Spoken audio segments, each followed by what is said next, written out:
Lessons from the Nazarite vow. So right from the start, I want you to look at this slide.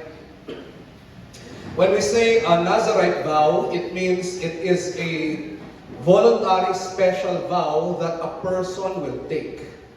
Okay? Walang sapilitan. And a person from any tribe, either a man or a woman, can take this vow. And this is something very nice. This is not just reserved for the priests or the Levites, but this is a vow that can be taken by anyone. So right from the start, you can see the spiritual lesson here. This vow is also for all of us, in a spiritual sense.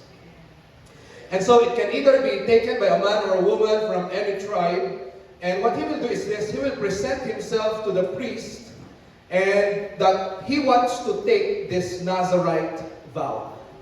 So since it is a vow, there are some restrictions to it, there are some responsibilities, and of course, there are blessings to it. So hindi po siya basta-bastang vow. In fact, it is one of the hardest vows to take in the Old Testament because of its restrictions. But people who took this vow were really greatly used by God. That's why this vow is very powerful. And what they will do is this: when they will take the vow, they are declaring to the priest and they are declaring to the community that for the time of their vow, they will be separated once, or they will be devoted once. That is the Hebrew word nazir, which means separated for God. So they will not do anything in the time being that they have their vow, except serve the Lord and be dedicated for God. Because they will become devoted and surrendered, totally surrendered to God. Some Bible scholars say that the minimum days for you to take this vow is 100 days. And it can extend for years. And of course, there are some who took this vow for a lifetime. And it's a very nice vow. And later on, we will see the prohibitions that are included in this vow. But you know, this is an Old Testament practice. This is an Old Testament concept. But of course, today, spiritually speaking, it is alive to us. If you have a study Bible, usually you will see that the cross-reference for the Nazarite vow in the Old Testament can be found in Romans chapter 12, verse 1 and 2. Look at these verses. Romans 12, I beseech you, therefore, brethren. You know this verse, right? By the mercies of God, that you present your bodies a living sacrifice, not a dead animal, okay? But your life, while you are still living, you will present that to God as a living sacrifice. The greatest sacrifice you can give is not your money, it's your life. Amen. You present your body as a living sacrifice, just like what the man with the Nazarite vow will do. This is also what we should do. We present our bodies a living sacrifice. And it is holy, meaning separated unto God, acceptable unto God, which is your reasonable service. And look at this. And we should not be conformed to this world, but we will be transformed by the renewing of our mind, that we may prove what is the good and acceptable and perfect will of God. So it's an Old Testament concept, but it has a lot of spiritual lessons and meaning for us. And it is our goal. It is our desire, it is my desire, that at the end of this preaching, you would really pray this prayer: Lord, I present to you my life, a living sacrifice. I will be holy, acceptable to you, and I will serve you. That my motive is this: it's my reasonable service to you. And I will not be conformed and be distracted with this world. I will serve you. I pray that that will be your prayer after this preaching. Amen? So are you ready to learn? What are the lessons we can draw from the Nazarite vow? Okay, so what does total surrender to Jesus look like? So, ano itsura ng total surrender? Ano bang itsura kapag ikaw ay isusurrender mo talaga ang buhay mo sa Panginoon, kagaya ng isang taong may Nazarite vow? Okay, so what does surrender to Jesus look like? Number one is this: self-denial that results to undivided commitment. You deny yourself so that you will have undivided attention and focus and commitment to God. Okay, I want to say a principle here first before we proceed, okay? Every commitment requires self-denial. I want you to remember that principle, okay? Every commitment requires self-denial. There's no commitment without self-denial. That's why I put some examples here. Like for example, you are an athlete, okay? There are a lot of crispy pata and good food out there. But if you're an athlete, you need to deny yourself with some food. Why? You need to keep your body strong. You cannot be an athlete and eat all the food you can. No, you should deny yourself. We're trying to get this, guys. Because you made a commitment, I will be an athlete, so you will deny yourself of these things. If you want to be a good student, you're a scholar. Scholar ng magulang, scholar ng gobyerno. But if you want to be a good student, it takes commitment. And that means that you will deny yourself of some leisure and some Korean novelas at yung mga gala at mga gimmick. You cannot be a good student na ang dami mong gimmick or gala. It will consume your time. You need to deny yourself of these things.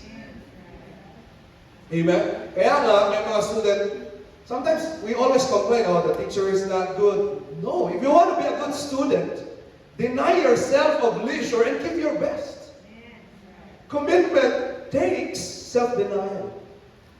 Probably our lawyers here will agree with this. If you will become a judge, sometimes you will have to deny yourself of some social gatherings. You will have to deny some gifts being given to you while you are a judge. You do not want your judgment and wisdom to be messed up. You need to be impartial, so you cannot go to all social gatherings, accept all gifts. No, you will deny that. Why? You made a commitment to be a judge, and you want your judgment to be impartial. And it's the same with marriage. Amen? When you go into marriage, that's a lifetime commitment. You need to deny yourself of some of the freedom and the singlehood that you had when you were not yet married. Why? You are entering into this new commitment. When you are married, you cannot go home anytime you want. 12 in the midnight, 1 a.m. No. You have a family waiting for you. Go home. When you are single, use your money. Your money is yours. But when you get married, it's a different story. Why? You need to deny yourself of some of the freedoms and plans that you have. Why? Because you two become one. Amen. And to all the adults here, please remind yourself, okay, hindi kayo single, okay? Married na kayo. And it requires self-denial on our part so that we can focus on our spouse and our kids. Every commitment needs self-denial. And sometimes we think that we want to get the best of two worlds. I tell you, you cannot. Why? Because it requires self-denial. And this same principle is the principle here with the Nazarite vow. The moment the person says, I want to commit my life to God, then he has to deny himself in so many things.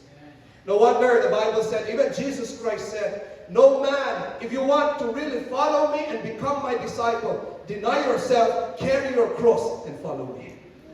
There's no best of two worlds like, yeah, I'm going to heaven, I'm worshiping God, but on a Monday to a Friday, you're living with the world, you're living with sin, you're living with pleasure. There's no such thing. Those things cannot exist, and if they exist and you are okay with that, you need to ask yourself, am I truly saved? Because if the Holy Spirit is really in your life, you are bothered that you are living for God on a Sunday, but on a Monday to Friday, you're not. What? You cannot have the best of two worlds. That's why we always sing this, right? When we follow the Lord in our baptism, we sing this song. The world behind me, the cross before me. You need to deny yourself of the world. That's why the Nazarite vow, here are some of the things that the person with the Nazarite vow will deny. The first is that he will deny himself of wine or grapevine. That's why look at this verse. All the days of his separation, he shall eat nothing that is produced by the grapevine from the seed to skin. What is this? You cannot eat, you cannot drink wine, strong drink, any drink connected with the vine, the grape juice. You cannot eat the seeds, the grapes. You cannot eat it. Okay, so what's the lesson here? Okay, if you will check in the Bible, wine or grapes has always been the picture of pleasure. Grapes and wine is the picture of pleasure. So what is the spiritual lesson here for us? If you really want to serve God and dedicate your life for God, you need to deny yourself of the pleasures of this world. And deny it so that you will have time to serve God. And you know, one of the reasons that we are not concentrated in serving God is because we have so many galas and gimmicks. We have so many friends inviting us with all this pleasure. Come on, let's play here. Come on, let's swim here. Come on, let's eat here. Come on, let's go here. And when you cannot deny yourself of all of these pleasures, even if they are not bad, but if they are pleasures and you cannot deny yourself, I tell you, you will have no time for God. You will have no money for God. You will have no energy for God. You use it all for pleasure. Come on, friends. Deny yourself. Deny yourself. How I wish that we will have church members who would say, thank you, friends. You invited me for a date, but we have a prayer meeting. How I wish we could have that membership. Thank you for inviting me for swimming or it's Sunday. This is the Lord's Day. And we deny worldly pleasure because we want to serve God. And at the same time, you know, it's not just that we deny worldly pleasure, but we start to fall in love and cultivate the joy in serving Jesus. Friends, find joy in the things of God. Find your joy in the things of God. This is the only way that we can counter worldly pleasures if we find more pleasure in the Word of God, in God's work, more than in worldly pleasures. Maybe you cannot get it so hard. Why is it so hard to tell people, okay, stop vices, stop pleasure, and come and serve God? Why is it so hard to tell people that? The answer is this. Because sometimes what we think of following God and serving God and worshiping God is not pleasure. It's not joy. That's why it's so hard for us to live pleasure and go to the ministry or and go and worship. Why? Because we look at worship as something like it's a burden. It's so hard. No. Let us reverse it and cultivate the joy in serving Jesus. And I tell you, if you are bored with godly things, you need to evaluate your heart. Because a true Christian is not bored with the Word of God. He is not bored with singing. He is not bored with prayer. That is his joy. Amen. That's why we need to cultivate it. It takes practice. We need to make it a habit. We need to cultivate it. You know, I study the Bible almost every day. I read commentaries every day. And I tell you, it's not boring. My wife knows this. I read it and I say, oh, these verses are so good. Every day I'm clapping my hands in my table. I said, wow, this verse is so nice. It's not, the Word of God is not boring. It comes alive. When we sing here, it's not boring. We need to reverse that. That's why I always encourage you, come to church with a smile. Sing with a smile. Serve God with a smile, with joy, because other people will never be encouraged to serve God too if they see you and you're serving and you're not happy. Who will want to join you if you're not happy? Amen. Cultivate the joy until time will come that you're happier doing the things of God. And when you look at the pleasures of this world, I'm not happy. How long experience this? You have friends who are believers of the Lord and you have friends who have not. And time came that they said, I'd rather be with these people. Amen. I pray we will reach that stage. Amen. Not just denying ourselves of worldly pleasure, but the second thing that a Nazarite should deny is that he should not touch any dead body, even if it is his mother or sister. We read that in the text a while ago. Number 6, verse 6, all the days that he separates himself to the Lord, he shall not go near a dead body. Imagine, even just going near a dead body, it's prohibited. Okay, that's the Old Testament. What's the spiritual lesson for us today? If we want to dedicate our life to God, then we should never be in contact with the realm of the dead. What is that? Sin. We should never be in contact with sin and corruption and evil things and anything that displeases the Lord. And the text even said, even going near it, don't. Why? It will destroy you. And you are dedicated to God. You cannot be connected with these things. So you dedicate yourself to God. That's why we deny ourselves of these besetting sins that are around us. We deny ourselves of pride, because pride will destroy us. We deny ourselves of self-centeredness. It will destroy us. We deny ourselves of vices. Don't go near it unless, or it might destroy you. You know, this week I was talking with someone involved with gambling. You know, don't you ever go near these things. It will destroy your life. Especially today, you have e-sabon. You can put your bets through GCash, scatter. Guys, you need to deny yourselves of this greed for money. Do not go near it. It will just distract you from serving God. Amen. And you know, I put this here in this slide, next slide. Every servant of God needs focus. I want you to remember this, okay? Every servant of God needs focus, and if you are not focused, if you are distracted, you can never serve or worship God. You know, in psychology, they would call this cognitive interference. The feeling that you're overwhelmed, like there's so many things you don't know what to do. That's why in counseling, what do? They will let you write down all of these things that are distracting you. Let's talk about this. How can we remove this? Why it's so hard to move forward if you're so distracted. We need to focus. Guys, you need to focus. If you remember that story in the New Testament, when Jesus went to Bethany, two sisters, Mary and Martha. Mary worshiped Jesus, but Martha, her sister, what did Jesus say to her? Jesus said to Martha, you know, Martha, you are worried about so many things.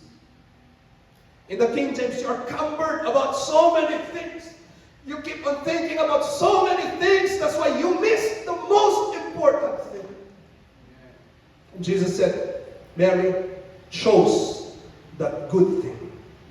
Chose that one good thing. Mary, the moment I came in, she was focused. I will worship Jesus. I will get my alabaster box. I will listen to Jesus.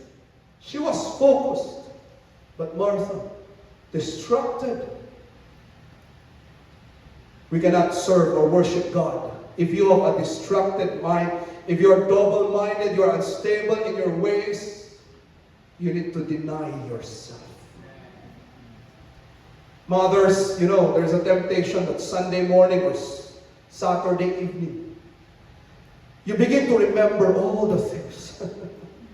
Mothers, you begin to remember all these distractions. Deny it. Sunday is the Lord's day. When you're praying, when you're reading the Word, you begin to remember so many things. Deny it and focus. Amen. This is the first lesson that we can learn from the Nazarite vow. A life, if you really want to worship and serve and dedicate your life to God, it means focus, and you deny yourself from all of these things.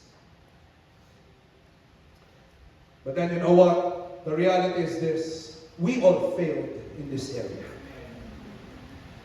We all failed with our focus to God.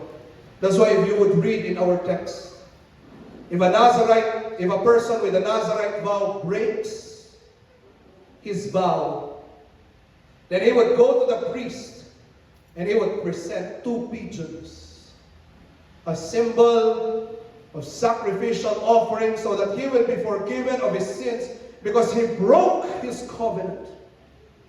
And after that, the priest would declare, the priest would give and tell the person, okay, you are now forgiven of your sin because of this sacrifice, and you can now start all over again. What is that, folks? We have all broken this vow. We have all broken our vow with God. We are out of focus. But thank God that He sent His only begotten Son. He is the final sacrifice for our sins. And because of forgiveness of sins, we can still move forward in serving and worshiping God. Thank God for His forgiveness. So to anyone here that you know you're out of focus from serving and worshiping God, it's not the end, okay? Christ has died for you, has forgiven your sin. It's time to renew your commitment to God and come back and start all over again. Amen. What a blessing. Amen. Second lesson we can learn here. What does total surrender to Jesus look like? Second is this: you become a public, living testimony that dedication to the Lord is vibrant and active. You become a public, living testimony that dedication to the Lord is vibrant and active. Okay, what does this mean? Okay, look at this verse. Another prohibition for the person with the Nazarite vow is this: all the days of the vow, no razor shall come upon his head until the days are fulfilled. So what is this? If you take the Nazarite vow, then you can never cut your hair. And your hair will grow long. Okay, what's the reason? The reason here is this: so that when you will walk in public, people will see, oh, this man has a Nazarite vow. Because everyone has a short hair. But you will have a very long hair, dreadlocks. And they will see it publicly. This man has a Nazarite vow. What is the meaning of this? Okay, I want you to get this. So that in a world where everyone is focused on self, they will see someone walking and they will say, wow, this man has dedicated himself to God. It becomes a public reminder that serving God is not obsolete. It is still alive and vibrant. It becomes a walking rebuke. That if there is a person looking at him and that person is not worshiping God, and he sees that man, he begins to say, oh, wow, this man is still dedicated to God. In a world that everyone is thinking about money, this man is thinking about serving God. You see this? It's a public testimony. It's like driving people. Wow. It's a reminder that we should focus on God. That we should live a life dedicated to God. And he's just walking around the city. And they're saying, wow, this man is serving God. It's a rebuke to me. It's a reminder to me. That's why if you would see the people who had a Nazarite vow in the Bible, let's take for example, Samson's mother, Manoah's wife. Samson had a Nazarite vow. Samson has you know this, right? He had a Nazarite vow. But before Samson had a Nazarite vow, his mother, Manoah's wife, had to take the Nazarite vow in preparation that he will dedicate his son to have a Nazarite vow. But it's a mother, remember, a woman can take it. A mother who took the Nazarite vow to prepare his son to have the Nazarite vow also. And you know what? This is a blessing here, okay? Manoah's wife, this is not in the Bible, by the way, but Bible commentaries would say that Manoah's wife became a public testimony in the land of Israel that many mothers will never want their child to serve God. In fact, even until today, We have mothers that would say, oh, I want my son to be an engineer, a doctor, a lawyer. Where are mothers who will tell God, Lord, make my son a pastor? It's very few. And look at this. In a world where all the mothers are thinking about career success for their child, there was one mother who said, no, no, no. I will raise this son to have a Nazarite vow that he will be dedicated to the Lord. A picture of a mother who was dedicated to God. And you know, there's a lesson here, okay? If you want your son to be dedicated to God, dedicate yourself first and then your son. You cannot say, okay, son, go to church, I will be left here. Okay, son, dedicate your life to God, not me. You cannot do that. You first, then your kids. In a world where mothers wanted something else for their kids, we find a mother who said, I want my kid, I want my son to serve God. I pray we will have mothers like that here. Amen. Not only that, Manoah's wife, another example, Prophet Samuel, an Old Testament prophet. And you know, he is one of the greatest prophets during his time, because if you will study his context, almost everyone in the nation of Israel during his time was already worshiping Baal or Ashtaroth. Even his own two kids are not worshiping God. People of God who are not worshiping God. But we find one man, Prophet Samuel, with a Nazarite vow, who stood up and said, I will not worship Baal or Ashtaroth. I am for God only. What a blessing. And you know, there was a story, we read this in our Bible reading. It was a story that they were being attacked by the Philistines. All these enemies are coming, Israel is being defeated, and they were being defeated because they were serving Baal and Ashtaroth. And so they had no choice, they do not know what to do. And the people run to Prophet Samuel. And they said, Prophet Samuel, come on, please, cry out to God because we need help. And you know, this happened in a place called Mizpah. By the way, Mizpah, do you know that your name is a place? You know it, right?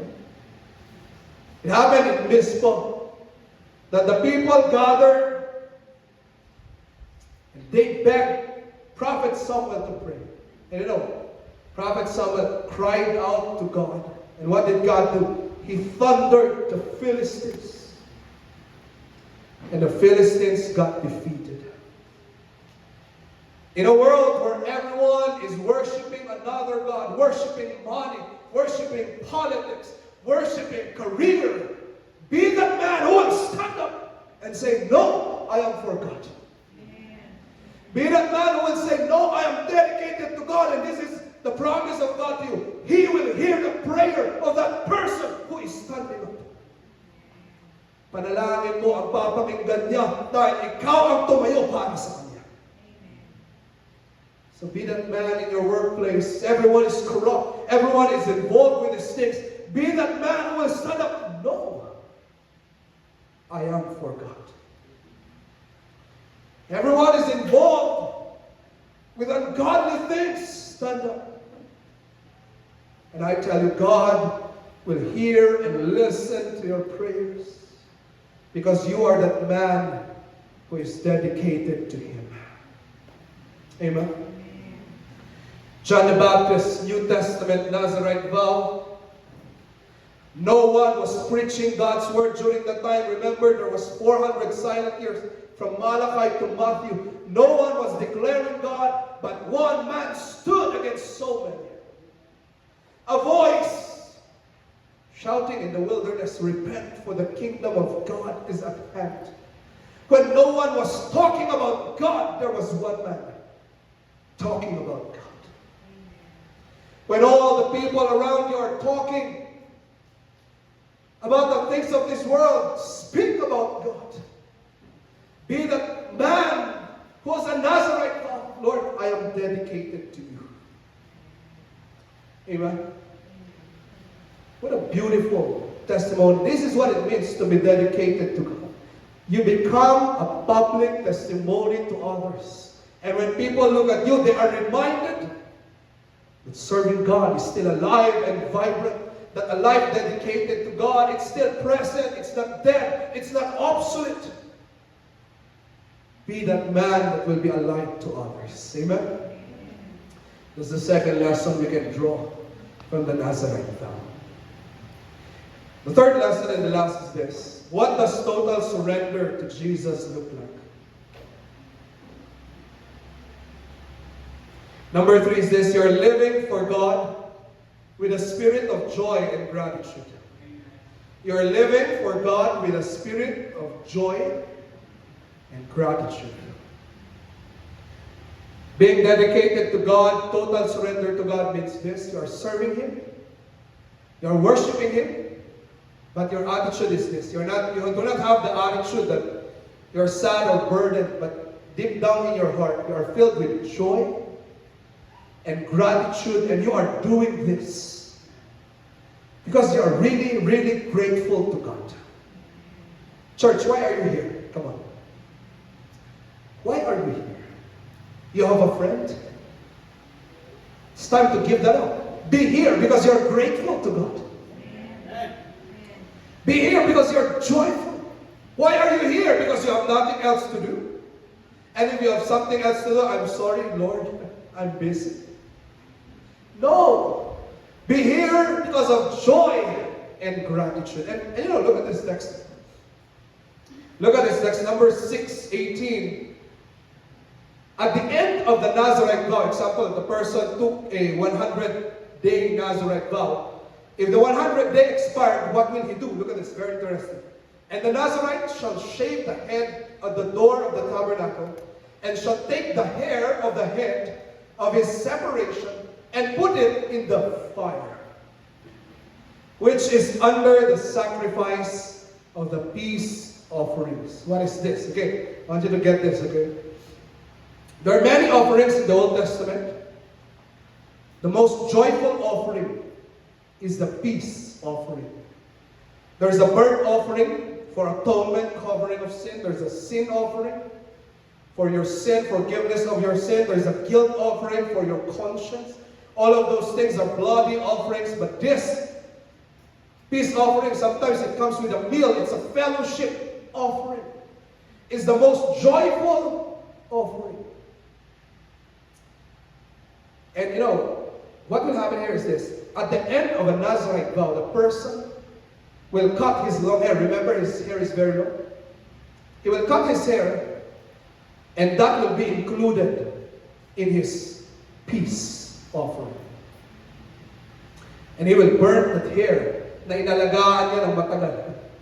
And he will burn it. Okay, what's the picture? Get this.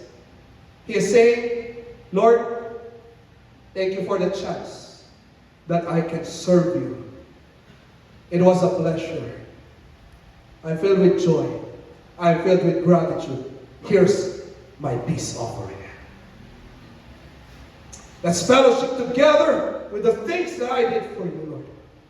It's my gratitude for you. Lord, the Nazarite vow, it was so hard that I was filled with joy. Take this peace offering. I'm happy that I took this vow. Take it. A picture of joy and gratitude. Folks, serve God and worship Him. Not of a heart na mayabang or proud na para bang Panginoon pa ang nagkautang sa atin. No. Walang utang ang Panginoon sa iyo, pero ang dami niyang binigay na blessing. So, worship and serve Him with a heart that is so grateful. Lord, I'm so happy that I'm doing this. Lord, I'm so happy that I'm giving my offering. I can never repay what you gave me. Lord, I'm so happy I'm giving my life to you. It can never repay what you did for me. Lord, I'm so happy I'm giving my talents to you. This is the least that I can do because I can never repay what you did for me. You did so much to me, O Lord. I'm doing this out of joy and gratitude. Please have that heart in your life. That's why if you would listen to how I say my testimony, it's true that I was an engineer. It's true I was doing good at Texas Instruments. It's true that before I even became permanent, I already got a salary increase. But you never hear me that I say, oh, I was an engineer before, I had a life. But now I'm a pastor, it's so sad. I don't say it that way. In fact, I never even tell you or let you get a feeling that if I was an engineer, I will have a better life than my life today. No, this is the best life. A life that is serving to God, that is serving God. That is the best career, that is the best profession. And I'm doing it with joy and gratitude because, Lord, thank you.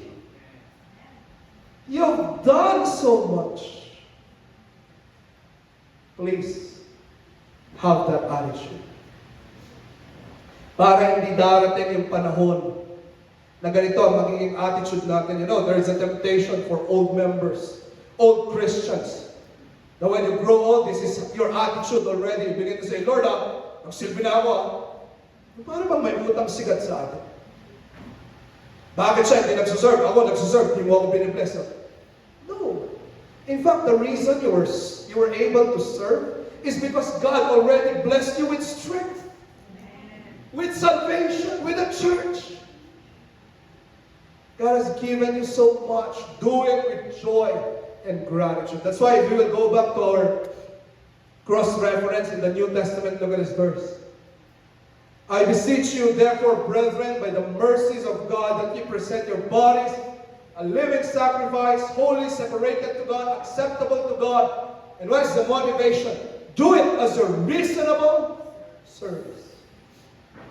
Okay, what does that mean? It's a logical response of gratitude and worship. Okay, what does that mean? Get this, get this. Romans 1 to Romans chapter 11. That is the doctrinal part of Romans.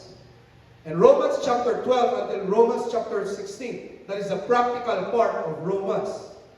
And from Romans 1 to Romans 11, it was a very long discussion of what God did for us.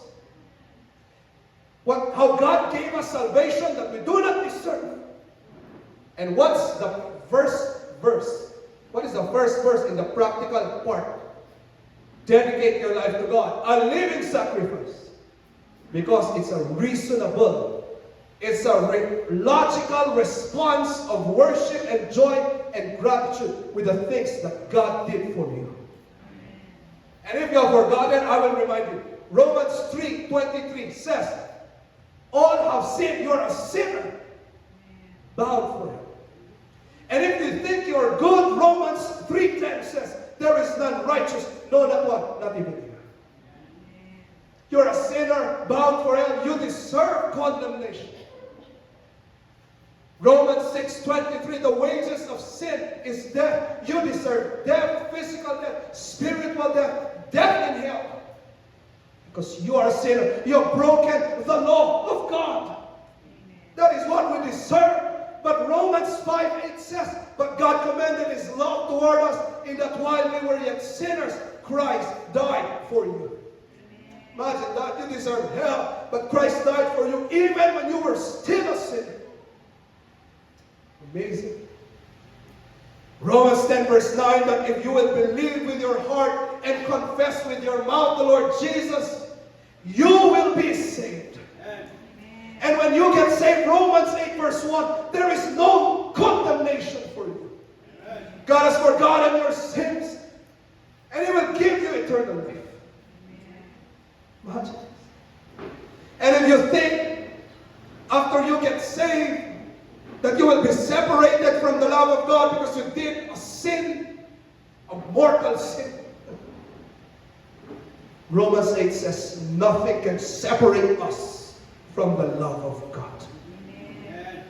Not sin, not death, not person, or angels, or principalities, or powers, nothing can separate you. And if you think, Lord, I'm a Christian, I am saved, but how come I am defeated? That's not true. If God before you, who can be against you? Amen. And if you think, Lord, I'm a Christian, I have so many problems and trials, Romans 8:20, all things work together for good. Imagine all these promises for you. All these blessings that God gave for you. Doctrinal part now, let's come. Practical part. What's the logical response? What's the reasonable service? You give your life to God. Amen. Lord, I will deny myself of the world. I will serve you. I will worship you. Lord, I will be a public testimony to others that I am following you. That's the reply. That's the response. Amen. And if you do not get it, you're an ungrateful person. Folks, it's a reasonable response to God. So many blessings. Come on. Amen? Amen. You know, as I conclude, I don't know if you know this song, but there was a man whose name was Van Deventer. He was just like me. He was actually a professional. He was a teacher. And this man, Van Deventer, was serving God. He was a teacher, a professor, and then he was serving God. But time came that he was so dedicated to God that his pastors and his deacons encouraged him and told him, you know, Mr. Van Deventer, you're so dedicated to God. Praise God for your life. Why don't you consider becoming a missionary? They prayed for him, convinced him, shared to him the blessing of following God in a full-time capacity. And you know, the story goes like this. It took him 5 years of contemplating before he finally said, I surrender all, including my career, and became a missionary. Many people were saved under him, blessed under him. But one of the people who mentioned him after how many years is the evangelist Billy Graham. Billy Graham, in his biography, said that there was a hymnist who encouraged him to also give his all to God. And he mentioned it was this man, Van Deventer, because he would often visit their school and sing songs. And sing his own composition. And this composition blessed Billy Graham, blessed all of us, blessed many pastors and missionaries in the past. It's a song of surrender to Jesus. You know it, right? All to Jesus I surrender, all to Him I freely give. I will ever love and trust Him in His presence daily live. Let's sing the second verse. All to Jesus I surrender.